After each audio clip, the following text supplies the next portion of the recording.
There you go. It's recording now. Sid Yiddish. He's kind of introduced by Leslie.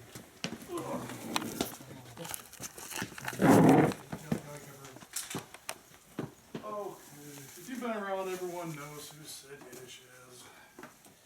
I wrote a biography for a project that he's working on, so I should know everything. But yeah, he's a poet, he's an actor, he's been on TMZ as a reporter.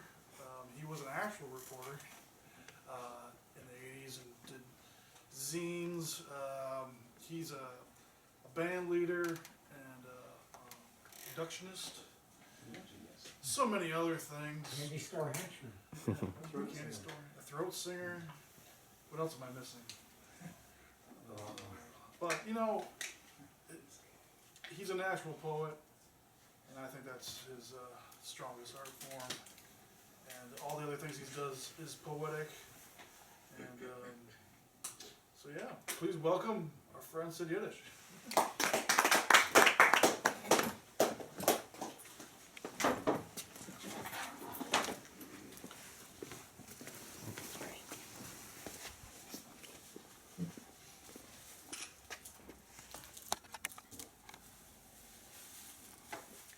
In case you think I'm going to smash these against my head, I would never do that. Not tonight. Those things are good.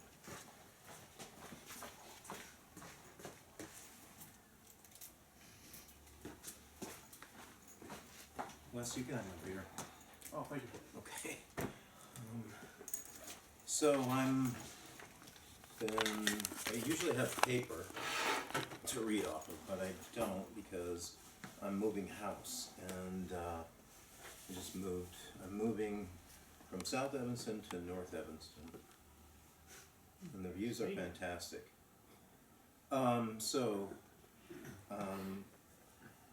This first one I want to do is called "In the Morning When I'm Lost," and it's for Elizabeth.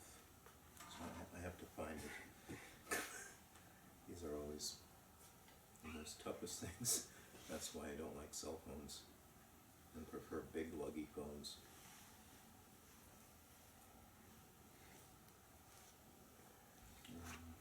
Sorry.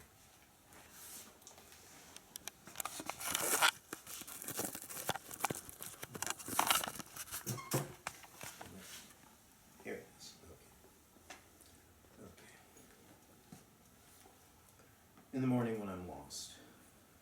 My bed springs like grass pushing little things aside from each other in the rain, blazed like follicles of fire and dust and hair that I brush out every day when, after I take a shower and humming a song that comes from nowhere but my brain, pushing through the catacombs and onto a plateau of blood and tears and sweat and color that is forming forever, I don't know from where yet, bonds with me.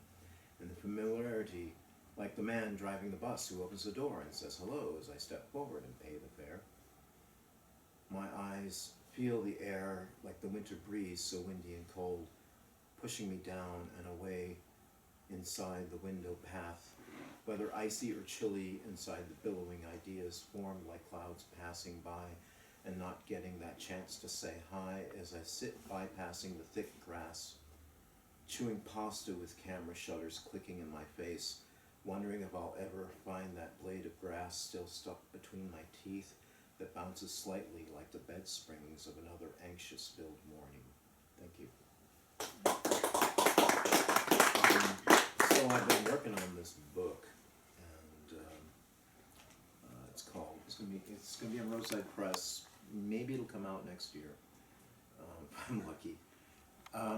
And it's called Wherever the Dirt Is. There'll be selected interviews and poetry by Sid Yiddish. And some of the people that will be in this book will be like interviews with Frank Zappa, Gigi Allin, local Yoko Mark Smith, the guy who started Poetry Slam, Wayne Kusi, who's a tooth chip pick builder, and he's local as well.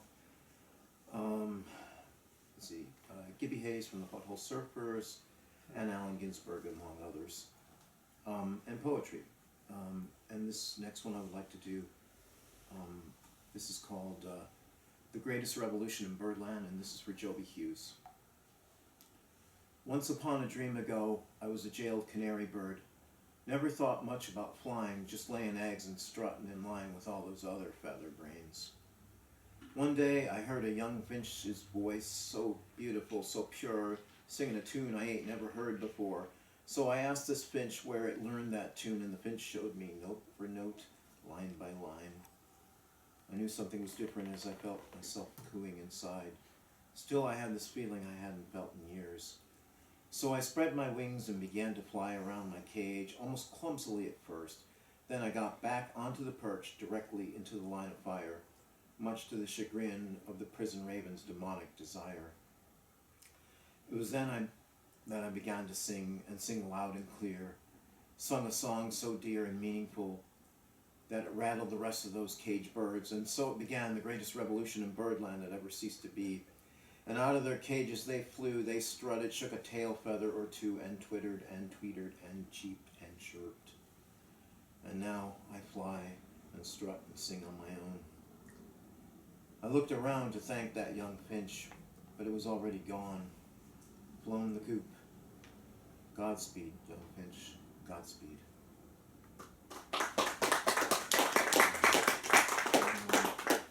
We're here to talk about poetry. Maybe not politics so much. But if you don't know who to vote for me. But I know you won't.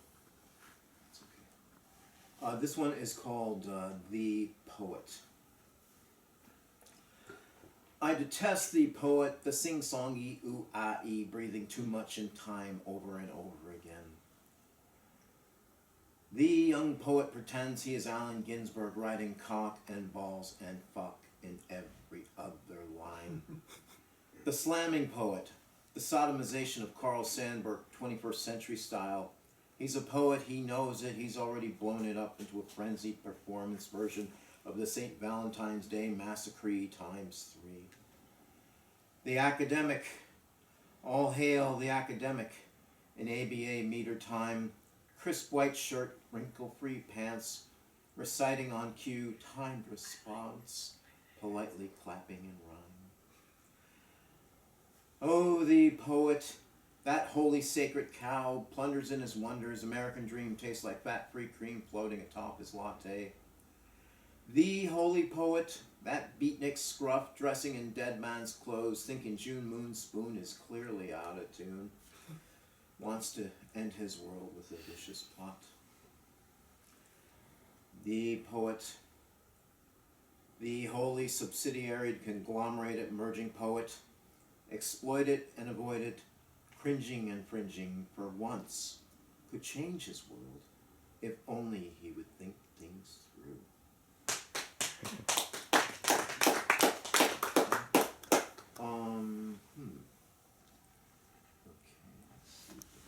Oh, that's an easy one.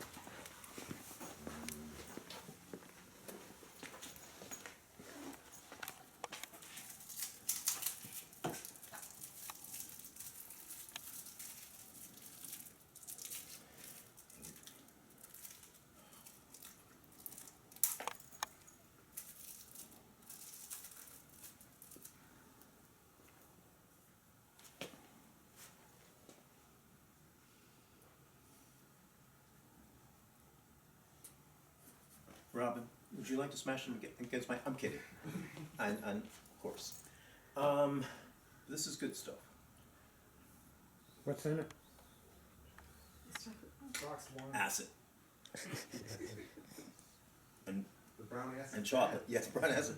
And chocolate. It's from Denmark. It was brought over. Amazing how it made it through. Okay. So, yeah. So, next year, I believe anyway, there's this album called Great Humankind, Greatest Humankind, I think, and it's by my pals, Clean Boys of Denmark, and they live in Aarhus. All of them live in Aarhus, which is the second largest city in Denmark after Copenhagen. It's about as big as Chicago. Anyway, I wrote this set of lyrics for them. And I did this art project a few years back at a gallery, the Agitated Gallery, and it was in this, I got my lyrics printed in this book called And Then, Stories About What Happens Next. It was during the pandemic. And I should prelude it by the word fart, because fart in Danish means speed or motion. And so this is called Postalfart. The other day I threw a letter in the mailbox, but the postal clerk rubber stamped it, returned to Snagelfart sender. Was it a Postalfart offender, sender, bender? Felt my brain shredded straight through a parcel fart back ender. Couldn't get my stamps, couldn't get my cards. No use to trivialize what you can't have.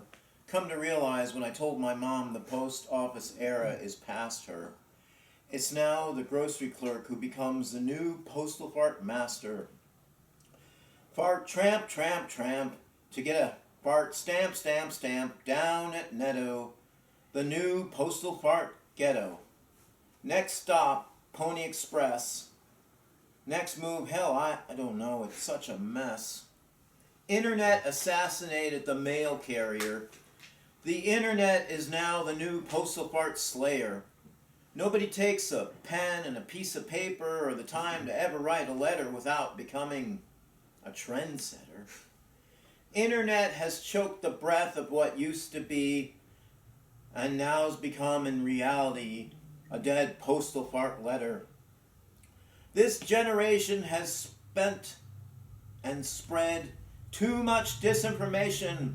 Who gives a fuck when you're shit out of luck? When it's just another party fart transformation. Just give me one piece of junk mail instead of a piece of spam. I may go postal fart with my own fucking fart plan.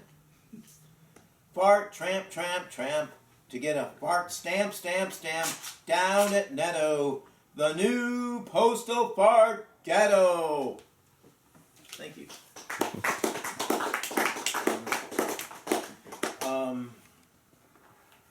I like doing covers once in a while. And this is my favorite cover. It's a great book, by the way. I'm on page 192. Anyway, this is a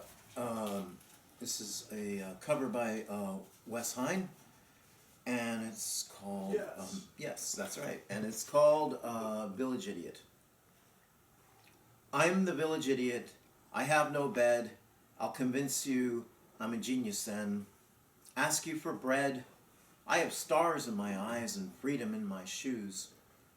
I have nothing to worry because I have nothing left to lose. I knew a girl equally injured. Everyone said, that's cute. She ran away home, they say, and I'm not looking for any substitute. Yes, I'm the village idiot, and I'm there for you. I'm the village idiot. I'm everybody's fool. I do things on a dare. I get paid in beer. I'm the village idiot. And I have nothing left to fear. Back to Brian. Okay, let's see here. Okay, this next one. Yes, this next one is a new one. I've been writing a lot of new stuff, and this one is called Mickey Spillane.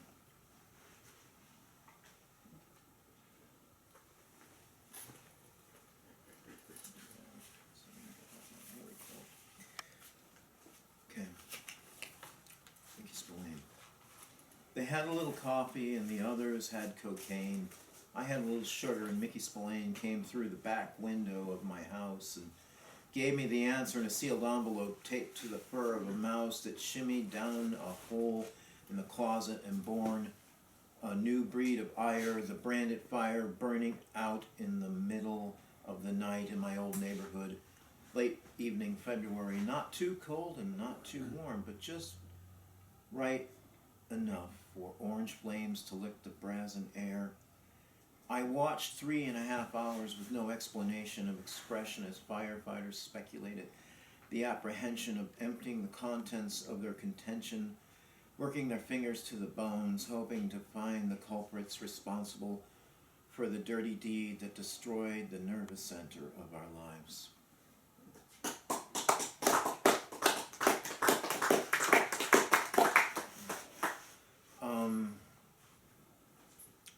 This is, might be one of the poems in the book, though I can't necessarily say it's the interview. So this is called Blind Spot, and it's for Lou Reed. Frozen like a lens that forgets to click long after the picture has been taken. Well, that's it. This one, this is my newest one, and this one is called Birdwatching. Sorry. There we go. Birdwatching. That is a room with a view. While viewing a room full of beauty and grace, I'm in my own special place, watching thin skins come alive, playing in their birthday suits, air guitar undies, t-shirt, tighties. Exhibitionists without even knowing what they are, bearing their souls without being dirty. Curious to see what I can see, for the view is so free and not pervy. Night after night, vivacious curves pressed up against windowsills, fingering and jamming and fucking and making out and touching themselves. Makes me want to open my window and fly through the air and join them, help them climax and contort their arched backs and the exposed muscles and tummies and slits and cunts to achieve rhythmic orgasms so high in the sky and make them cry joyfully in pleasure, however long it takes. Many little deaths, many cavernous earthquakes, all in good measure. To some, happiness is a natural treasure of love, light, and sex. But alas, I can't. But I can always dream, can't I?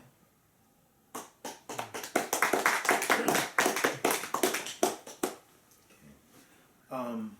This is part of the show when I throat sing. I'll do some sound pumps.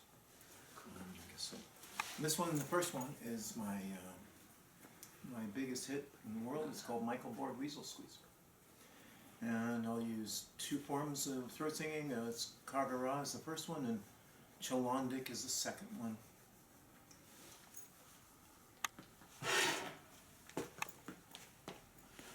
My ay ay ay, my ay ay ay, my ay ay ay cool. Boo wow wow wow wow, boo wow wow wow wow. Wow, wow, wow, wow, wow, wow, word. Re, re, re, re, re, re, re. Re, re, re, re, re. Re, re, re, re, re. Re, re, re, re, weasel. Squee, re, re, re, re. Squee, re, re, re, re. Squee, re, re, re, re, sir. Thank you.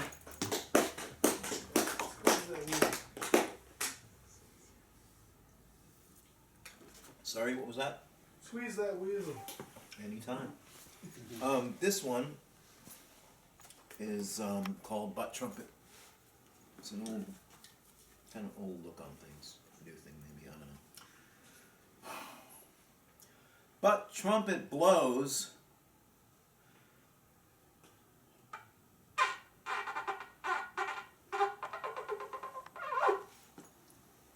Into mouthing frenzy.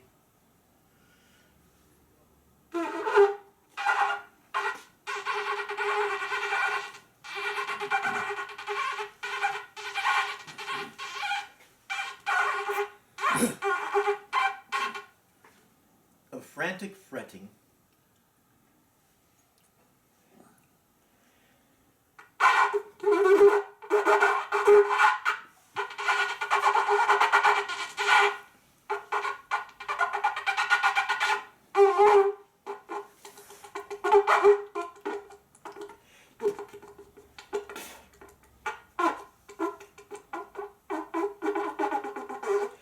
and tooting terror.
Thank you. I'll see if I remember this one. This is a cover by my old friend Gigi Allin, who's also in the book, and it's called Bite It, You Scum. You want me to kiss your ass? Well, bend over, baby, here comes my foot. I do not need your cry shit. Tempers rise. Take a pill. Bite it, you scum. Bite it, you scum. Bite it, you scum. Bite it, you scum. Bite it, you scum. Yeah, you want me to contribute, but all I got are words for you. All you want is more and more. Gluttony, you pig, you whore. Bite it, you scum. Bite it, you scum. Bite it, you scum. Bite it, you scum. Yeah, one day when the end is near, I'll be laughing at your fear. One day when there is no one who'll be fucking up my fun. No man will, no way. Bite it, you scum. Bite it, you scum. Bite it, you scum. Bite it, you scum. Thank you. Yeah. Let's see.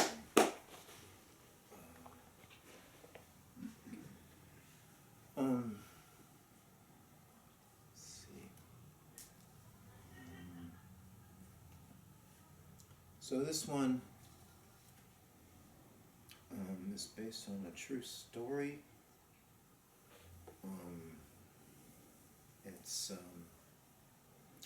It's about my dad. My dad did me one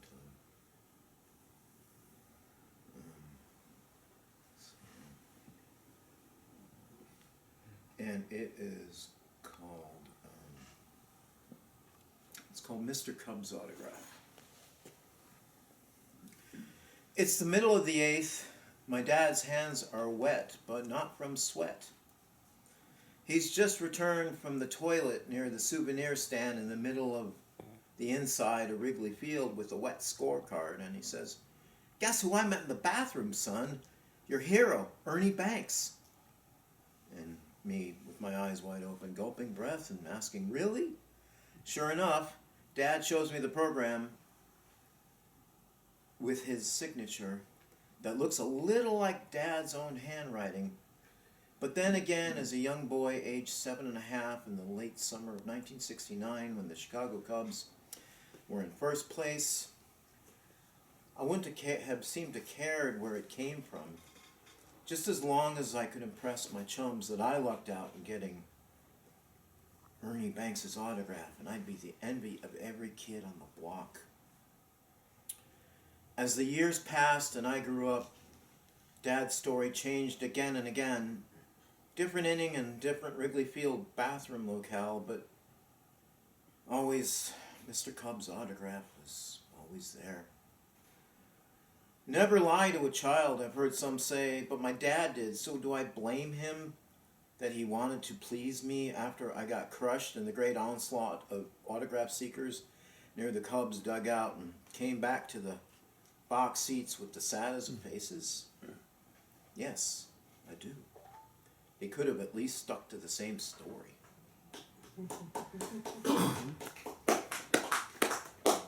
Vito, how long do I... Within another 10 minutes. Okay.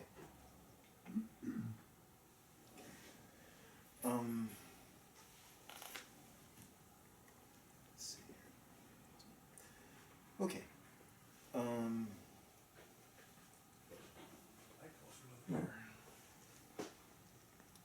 This is another cover, and this one is by William Butler Yeats, and it's called About 10 minutes.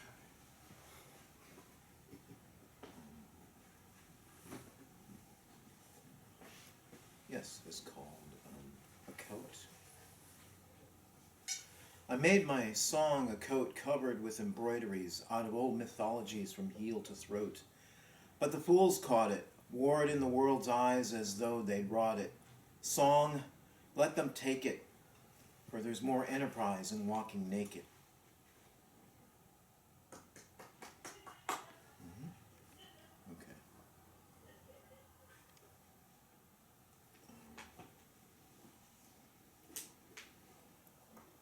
And I swear to God, I hear a Furby in this room somewhere.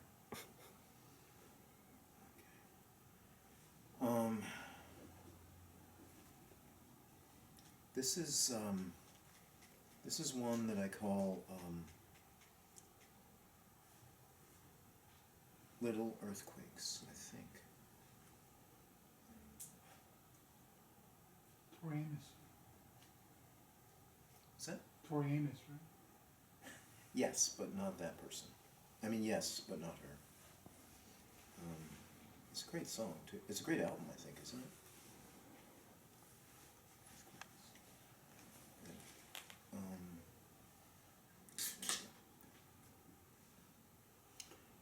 Chasing wisdom faster with failed dreams over faithfulness has its advantages. But I wonder what they are, because I do not know or have a clue.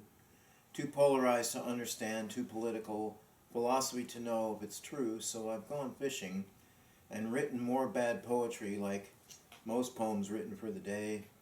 The bugs that crawl across my legs and bite me do not frighten me, just make me laugh and not paranoid, for heaven's sake. The give and take of things taken advantage of when the giving is good, and they don't get the ways why. The moments I cry in order to escape my misery of being. My mistakes, little earthquakes that nobody sees but me, trying to set myself free from the mountain of pain I've been sifting through and creating and drowning in. Every day I rip a new hole in my battered soul and no one sees it. They just want the free giveaways, the money, the things I relinquish that I can't take with or understand that these things feel like something at the time and Now they become garbage, trash, filthy filth that surrounds me and tries to kill me because of sentimental reasons I can't explain. The life of a hoarder when your mind is on the border and I just don't care about the fighting and the I, me, mining, shouting from the vultures that flow so low, wanting a piece of me in my dying moments of giving up more and more until there's nothing left but a former shell of myself. And they couldn't ask for much more, but they always usually do.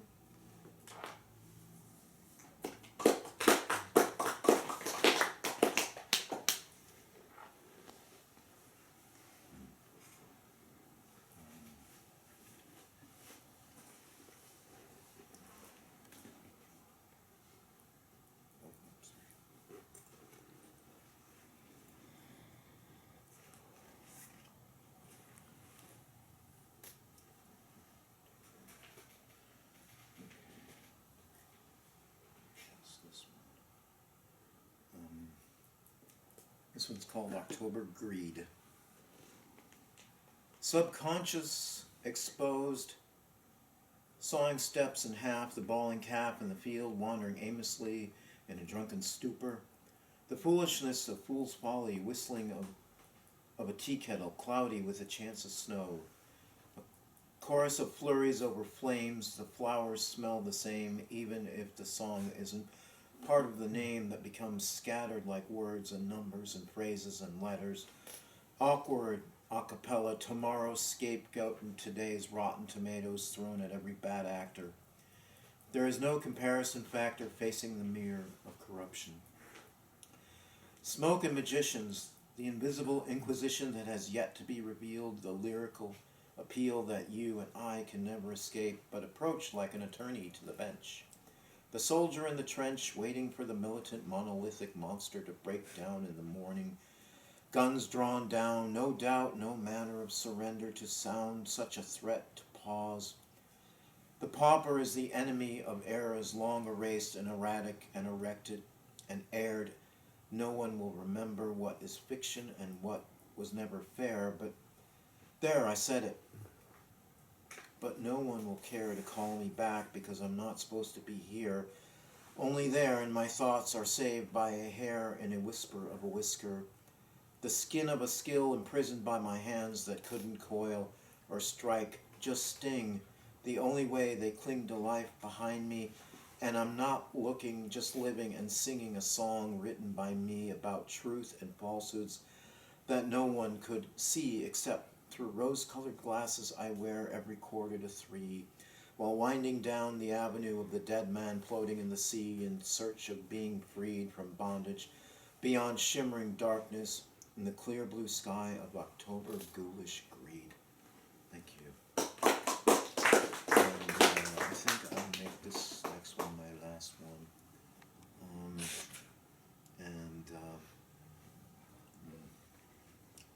Let's see, what's a good one? Oh, I know.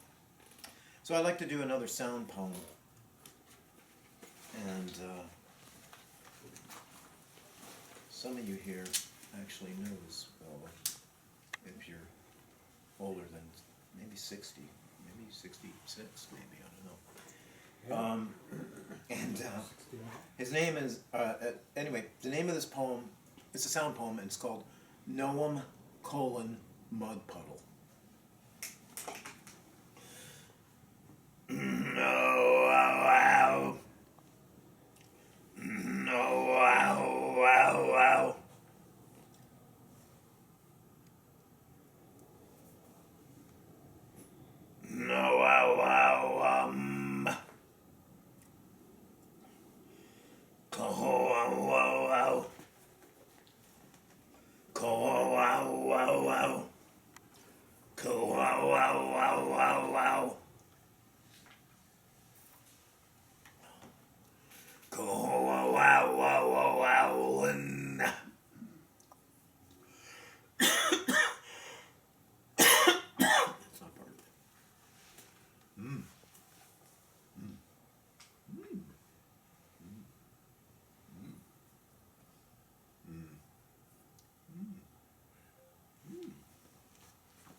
Thank you.